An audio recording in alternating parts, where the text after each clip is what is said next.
So I wanted to provide an overview of legislative lobbying.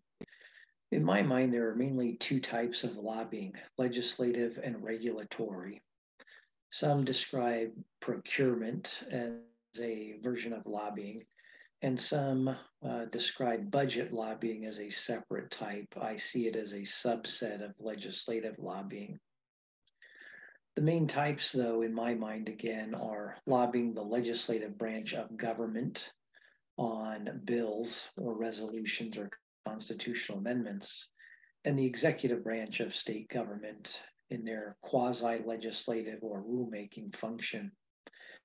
At its core, legislative lobbying is advocating for or against legislation, while regulatory lobbying is advocating for or against regulations. So, here we're going to talk about legislative lobbying. And a legislative lobbyist versus a regulatory lobbyist or even a procurement lobbyist is focused on either the federal Congress or a state legislature. And the legislative lobbyist represents his or her clients before the legislative branch of government and expresses positions on pending legislation as well as budgetary matters being considered by the legislative branch. For legislative lobbyists operating in California, they interact with state legislators, those 80 members of the state assembly and those 40 members of the state senate that comprise the two houses of the California legislature. In addition, they lobby the staff to these legislators and the staff to the assembly's 33 standing committees and the Senate's 22 standing committees. As part of lobbying state legislation, they also interact with the governor's office, as well as state agencies and departments, and even the governor's Department of Finance, because they weigh in on bills and different subject matters. Legislative lobbyists may work for a single employer, such as a company or a trade association, or they may work for a lobbying firm that represents multiple clients, some in varied areas. Their goals, of course, are to educate and advocate, educate elected and appointed officials and their staff about their clients' interests, and advocate in their efforts to influence the decisions of these elected officials and their staff. Legislative lobbyists, again, similar to regulatory and procurement lobbyists, must have several skill sets, including the right personality to excel as a lobbyist, good working relationships with officials and their staff, some subject matter expertise in one or more areas, knowledge about the legislative process.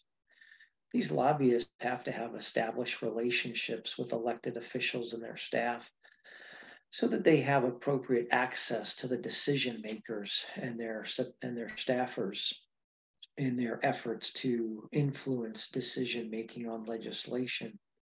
So legislative lobbyists often spend a fair amount of time meeting with these elected and appointed officials, working with them, representing their clients' interests and positions on pending legislation.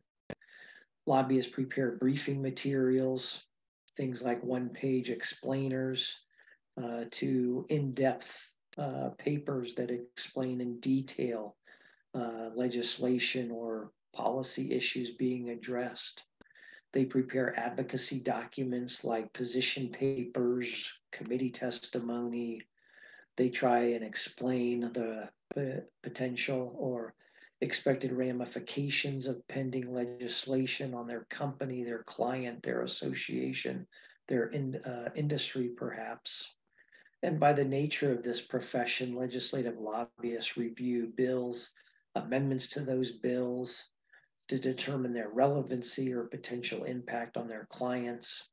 They track legislation throughout the legislative process from introduction to referral to committee hearings to floor activities, and then the same process in the other house. And then naturally, when the process concludes in the legislature, these lobbyists have to work with the governor's office and relevant state agencies and departments as the governor considers final action on measures to sign or veto these bills.